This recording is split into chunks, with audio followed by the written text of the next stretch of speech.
2/2/2025 കല്യാണം കഴിഞ്ഞിട്ടുള്ള എൻ്റെ ആദ്യത്തെ ബർത്ത്ഡേ. വലിയ ആഘോഷങ്ങളൊന്നുമില്ലാത്ത ശാന്തമായ ദിവസം. വൈഫ് മേടിച്ചു തന്ന ഈ ഷർട്ടാണ് അന്നത്തെ എൻ്റെ വേഷം. അത് ധരിച്ചാണ് അന്നത്തെ യാത്ര. ഞാൻ മേടിച്ചു കൊടുത്ത ചുരിദാറാണ് അവളുടെ വേഷം. അവളുടെ ആഗ്രഹപ്രകാരം നമ്മൾ പോയത് ട്രിവാൻഡ്രം സൂവിലേക്കാണ്.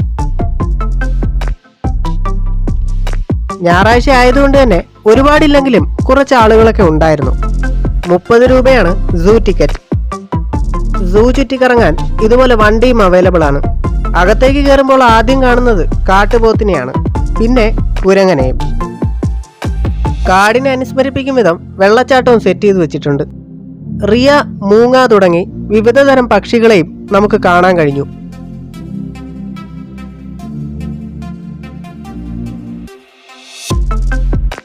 മൃഗശാലയിലെ പല കൂടുകളും ഇതുപോലെ ഒഴിഞ്ഞതാണ്.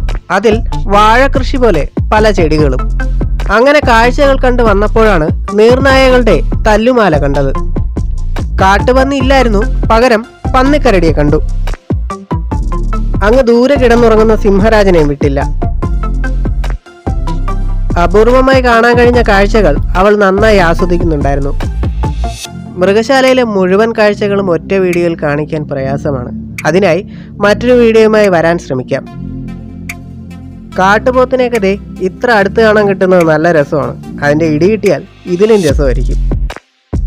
മാലിന്യം പൊതുവിടത്തിൽ തള്ളുന്നതിൻ്റെ മാസ്റ്റർ ഡിഗ്രി മനുഷ്യന് മാത്രമേ ഉള്ളൂ. അത് പ്രത്യേകം പറയണമല്ലോ. റെപ്റ്റൈൽസിൻ്റെ അടുത്തേക്ക് ഫോട്ടോഗ്രാഫി അലൗഡ് അല്ല. ഞാൻ അതിന് ശ്രമിച്ചുമില്ല. അങ്ങനെ മൃഗശാലയിലെ കാഴ്ചകളെല്ലാം കണ്ട് നേരെ പുറത്തേക്ക്. വീട്ടിൽ പോകുന്നതിന് മുമ്പേ ഐശ്വര്യന്ന് ഫുഡും കഴിച്ചു.